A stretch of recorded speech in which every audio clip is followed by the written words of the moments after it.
to talk about a rocket to the moon. It's ridiculous. Comic book stuff. Comic book stuff, eh?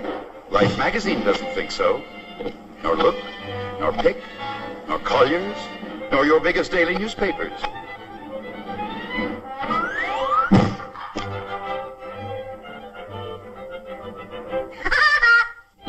It'll never get off the ground. No propellers. Rockets do not employ propellers. They use jets. So do gas stoves. But they don't fly to the moon. Obviously, you know nothing about rockets. Now, let's pretend that umbrella of yours is a shotgun. Shoot it.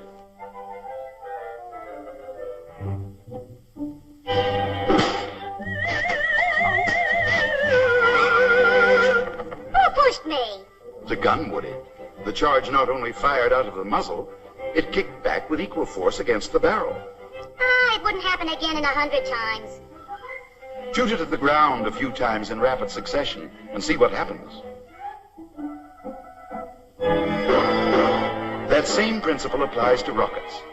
It is the same shotgun kick of the explosives that throws the rocket forward. That kick, incidentally, is quite independent of the air around the rocket. It works just as well in a vacuum, or in outer space, which is a vacuum.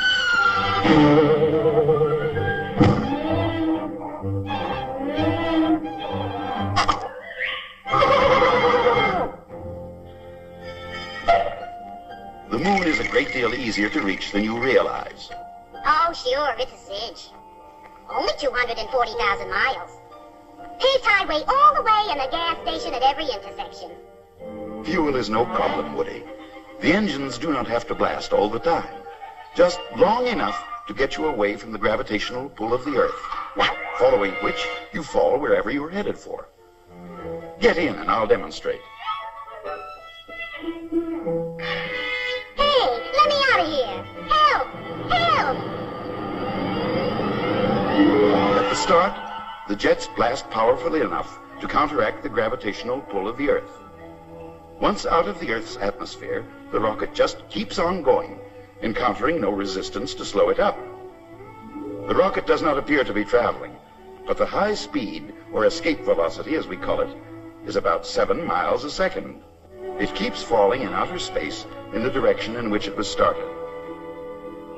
Now, as it nears the moon, that planet's gravitational field begins to pull it toward it. Can't hear you, Woody. No air, remember. Turn on your aerial. Hey, no brakes on this thing. I'm going to crash. How do I land? Very simple. Just reverse the takeoff. Yeah, but what about the wings? Can't use them. The moon has no air. Now he tells me. Turn the ship around.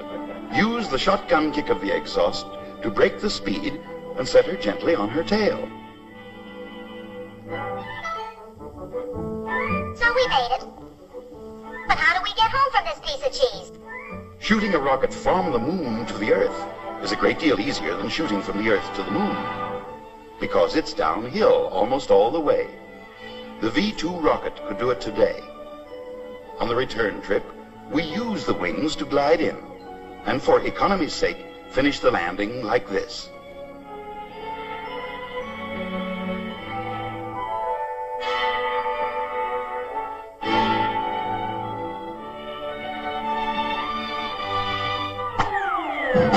Sensational. I'm sold. I'll back it to the hill. Here's my $2. Well, when do we start building?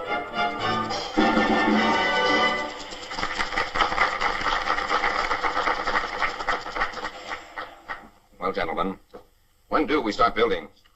You've examined our model, you've seen our little picture. I hope by now we've succeeded in dispelling some of your original skepticism. Mr. Barnes, can you imagine me going before a meeting of my stockholders and reporting that I'd put millions into a trip to the moon? Why, son, they'd lynch me. I doubt it even in Texas, when you tell them why. It just happens we have no choice. If we want to stay in business, we have to build this ship.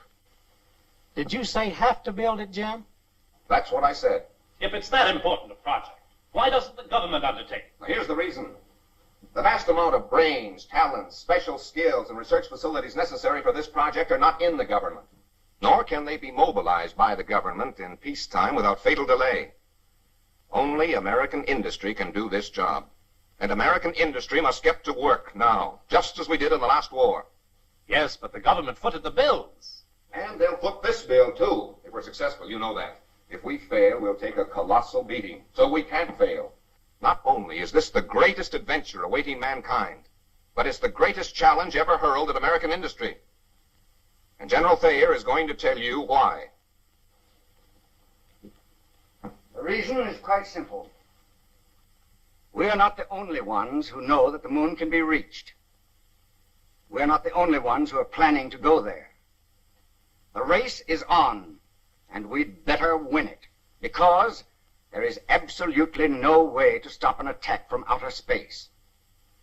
The first country that can use the moon for the launching of missiles will control the Earth. That, gentlemen, is the most important military fact of this century.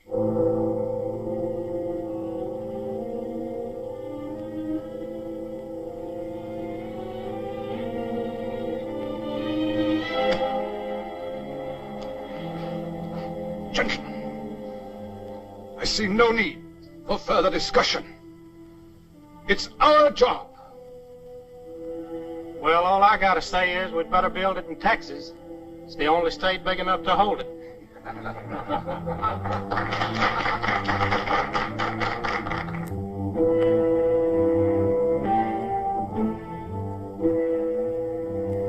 If you can increase the initial velocity only 0.06 of a mile per second, you can make the trip in 2 days instead of 4. We'll have to compute what that means in reaction mass. Too heavy. This is a case where pounds of ship cost many pounds of reaction mass. Try titanium.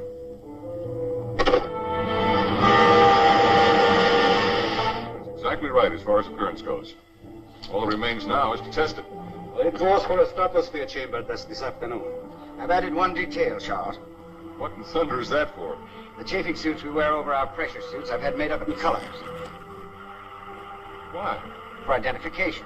We use these 4 colors for the 4 crew members, and then nobody can get lost from the others. The moonscape's pretty drab, you've told me. Well, these bright colors will give us high visibility. Maybe you're right if nobody minds looking a little bit like a carnival balloon.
Hey, Brownie, What do you want? have you taken a look down from here? No, I never like high places. Why? You're halfway to the moon already. It's the other half that's tough. I wouldn't worry about that. How come? Who do you think you're kidding? This thing is as close to the moon as it'll ever get. I never felt so silly in my life as I have since you sent for me. You show me all your nice plans for instruments to navigate a ship to the moon. I help you build them. We install them. You teach me how they work. I say, yes, I understand, and take my word, I do. But nobody tells me how the ship works. This thing is built like Washington Monument. You could stick an atom bomb under it and it wouldn't go.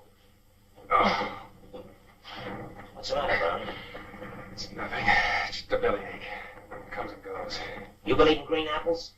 I haven't been able to eat anything.